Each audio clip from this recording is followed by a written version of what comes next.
ইতোমধ্যেই ডক্টর মোহাম্মদ ইউনূসের নেতৃত্বে অন্তর্বর্তীকালীন সরকার শপথ গ্রহণ করেছে। এর আগে আজ দুপুরে দেশে ফেরার পর ইউনূসের সাথে আলোচনায় বসেন ছাত্র আন্দোলনের শীর্ষ সমন্বয়করা। তাছাড়া অন্তর্বর্তীকালীন সরকারে উপদেষ্টা হিসেবেও আছেন দুজন সমন্বয়ক। এমন অবস্থায় নতুন বাংলাদেশ গড়তে প্রতিজ্ঞাবদ্ধ গণ আন্দোলনের প্ল্যাটফর্ম বৈষম্য বিরোধী ছাত্র আন্দোলনের এই সমন্বয়করা। জনগণ চাইলে আলাদা রাজনৈতিক দল করতে চান বলেও জানান তারা।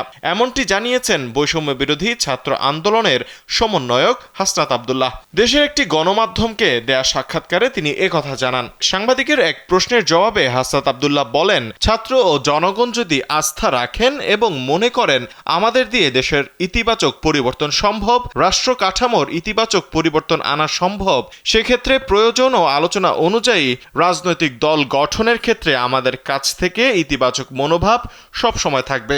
গেল জুন মাস থেকে শুরু হওয়া কোটা সংস্কার আন্দোলনের নেতৃত্ব দিয়ে আসছে বৈষম্য বিরোধী ছাত্র আন্দোলন। বিভিন্ন বিশ্ববিদ্যালয়ের শিক্ষার্থীদের নিয়ে গঠিত এই প্ল্যাটফর্মের হাত ধরেই পতন ঘটে শেখ হাসিনার দীর্ঘ 15 বছরের শাসনের।